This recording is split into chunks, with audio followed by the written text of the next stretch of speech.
You're here. Great to see you again. It's Jana with your weekly dashboard, powered by Monolith. Last week, we talked gangster entertainment, Silicon Valley shakeups, and products, and more products. So, take 5 minutes to get caught up by clicking on this link here. Today, we're talking about world records in tech and profit, VR integration, and some leaks. So, let's fire up the dashboard.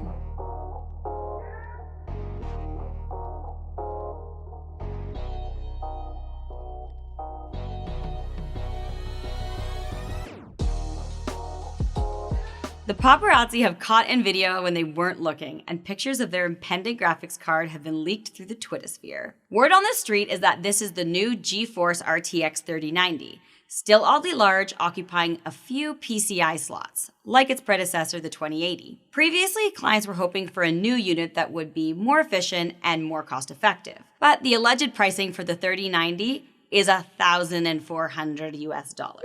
Yeah! Chump change. But don't hold your breath, because this would not be the first time a company has announced pricing only to change it a night before they drop it. Drop it like it's out of your budget range. Regardless, it's nice to get a sneak peek. All right, let's get nerdy. It all started with the Cerebras Wafer Scale Engine, or WSE, and a fixation on what's called deep learning. Essentially, what that is a segment of machine learning that has AI networks capable of understanding things unstructured and unsupervised. Basically, these new machines can get to concept C without programmers spoon-feeding them A plus B. This is hugely important because while machines have been slowly taking over human tasks for decades, they don't have the same problem-solving capabilities as a human brain. Or do they? To meet these needs, Cerebras created the OG WSC, weighing in at a hefty 400,000 cores with 1.2 trillion 16nm transistors, 46,225 square millimeters of silicon, and 18 gigabytes of on-chip memory. Altogether, this one chip makes up an entire wafer. Are we talking about pastries yet? It sounds like a really good pastry. Let's get breakfast. While in use, this chip requires 15 kilowatts of power and features 9 petabytes of memory bandwidth. This chip blew computation to the next level, and since its introduction, AI computing is growing like crazy. Like 25,000x faster than Moore's Law at its peak crazy. Okay, so now you're like, what? Did they add one more core just to top it? No. This isn't some Guinness Book of World Records slim win. Cerebras leveled up and sidestepped previous limitations by switching to 7nm and stitching together the dies on the wafer with a communication fabric. This new model totals at 850,000 cores powered by 2.6 trillion transistors. It's the same size and, well, it's already up and running in their labs. My question is like, who's running this super thing? Professor X, duh. Okay, but that was Cerebro. Bro. Competitors have been racing to build the best NAND memory, but the South Korean memory manufacturer has maximized the layer counts. SK Hynix is releasing their first consumer SSD, the Gold P31, which makes them the first to market SSD with 128-layer NAND. It comes with packing capabilities in either 500 gigabytes or 1 terabyte in the form of M.2 NVMe running on PCIe 3 interface. Either size drive has a read speed of 3,500 megabytes a second and writes up to 3,200 megabytes a second, which is in line with the best, saturating the PCIe bandwidth. With competitive pricing on these units, SK Hynix is setting the stage for other NAND developments. Samsung is working on 160 layers, Intel on 144 layers, and YMTC on 128 layer. None of which seem to have their drives in a row yet, so stay tuned. Are you sick of 4G and how expensive it is? Yeah! I knew it. Verizon and AT&T are working on bringing us a solution to one of those problems. 5G itself doesn't cost extra, but offering it to unlimited plan purchasers only,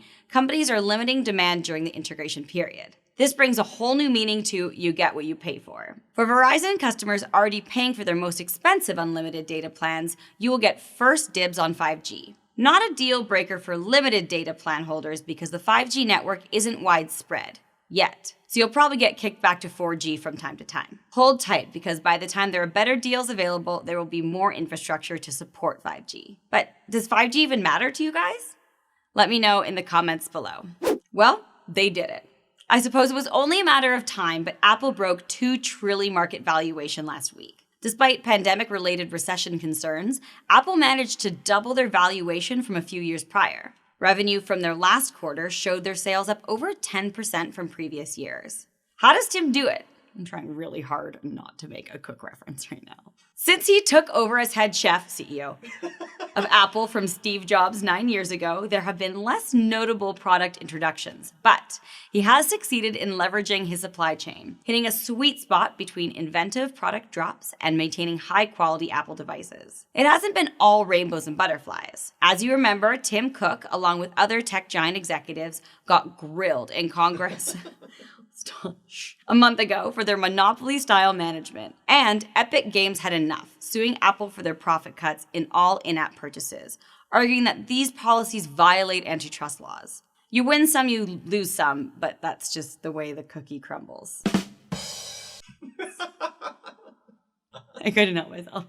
Despite not being out yet, the plot has thickened in the new Oculus VR saga. Starting in October of this year, Oculus will require anyone without a pre-existing Oculus ID to sign in using their Facebook account. If you already have an Oculus ID, you will have the option to merge if you want, but it's not mandatory yet. You have until 2023 before Facebook requires Facebook accounts. And yes, this includes the Quest. The social media giant acquired Oculus VR in 2014, so in a sense, these changes were bound to happen. Facebook manages and filters the interactions between 2 to 3 billion users on a monthly basis. Adding VR user profiles to this system will help with retention, integration, and obviously profit for Facebook. This will also help with their target ad campaigns, much like what's been done with Instagram and WhatsApp. Their goal is to also help players more easily connect. Yeah, Right. All right. If anyone is looking to get out for their upcoming long weekend, don't be surprised if your Google Maps looks, well, a little more mappish. They've announced a rework of their normal map tile set and are upgrading their color palette by pulling data from satellite imagery. Algorithms will now systematically add snow to mountains and different tones depending on the landscapes. They already have high-def satellite imagery for over 98% of the planet's land surface, and these changes will help translate imagery for more vibrant and comprehensive maps. Hopefully this will help you become a better navigator and not a navigasser. Calling all creators. Are you an editor, designer, artist, or photographer? If you are, then you don't want to miss out on our latest Code Red giveaway. It's an all-apps package of Adobe Creative Cloud for 1 full year.